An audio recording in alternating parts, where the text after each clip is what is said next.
sommes toujours dans la grammaire et dans les codes de prononciation qui se perdent en partie, en France moins que dans d'autres pays, mais tout de même. Et je voudrais récapituler un certain nombre de principes. Le premier principe, donc, c'est que d'une manière générale, on passe d'une forme longue à une forme courte. Et la forme longue se caractérise par une consonne supplémentaire généralement. Par exemple, on passe du singulier au pluriel en français quand on fait cheval, chevaux. Le U étant une forme réduxe, de remplacement du L. Donc ça c'est un premier point. De la même façon que, on en a parlé hier, valoir par exemple est réduit en vaut, V-A-U-T, etc., etc. Donc ça c'est un... Bon, et on pourrait trouver des tas d'exemples à toutes sortes de niveaux de ce genre, ce qui permet d'avoir une sorte de généalogie du mot, en quelque sorte, de sa formation. D'autant plus que généralement on dit le contraire. On dit qu'on est passé de grand à grande, alors qu'on est passé de grande à grand. Puisque grand est une réduction de grande. Parce que dans le grand, on n'entend pas le D. J'en ai parlé. J'ai dit aussi l'aberration de dire grande, alors que c'est grande qui devient grand.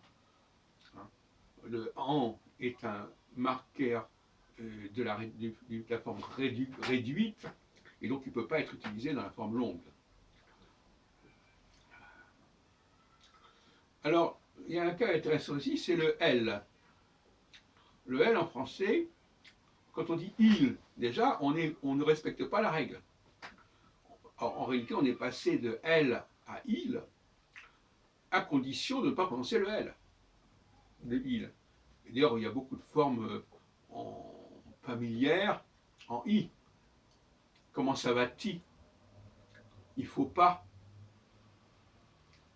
Où c'est-il que tu vas, etc. Qu'on trouve encore dans les campagnes.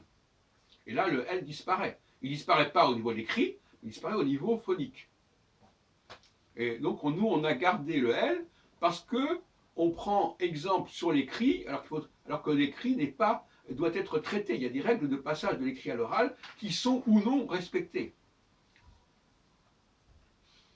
Qu'est-ce que je peux vous donner comme autre exemple?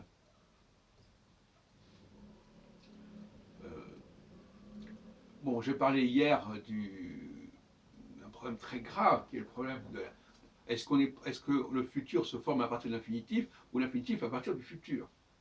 Visiblement, d'après la règle que j'ai posée, la règle Heilbronn, on passe du futur à l'infinitif. Je chanterai, chanter. Et dans chanter, le R de chanterai ne s'entend pas. Donc on est forme réduite. Alors pourquoi est-ce que l'infinitif est construit à partir du futur? C'est une question qui se pose. Elle se pose d'ailleurs aussi pour les autres langues latines. Bon, je laisse le champ ouvert aux explications. Mais le fait est qu'il y a une génétique, une généalogie qui va du futur vers l'infinitif. À tort ou à raison, c'est comme ça que ça se passe.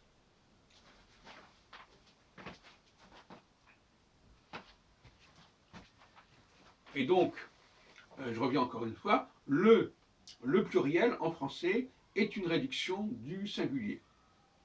Cheval, chevaux. Le U, le L disparaît dans chevaux. Donc une disparition.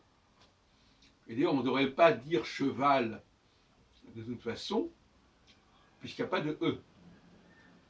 Donc là aussi, il y a un souci. C'est le problème tout à l'heure du L, est-ce qu'on le prononce ou est-ce qu'on ne le prononce pas quand il n'est pas suivi de E.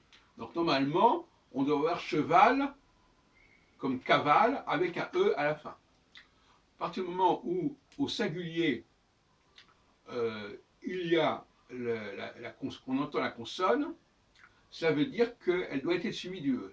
Et au pluriel, la consonne, soit on ne la prononce pas, soit elle est remplacée, par exemple, par le U. Comme Rimbaud, rimbaldien, Pompidou, pompidolien, etc.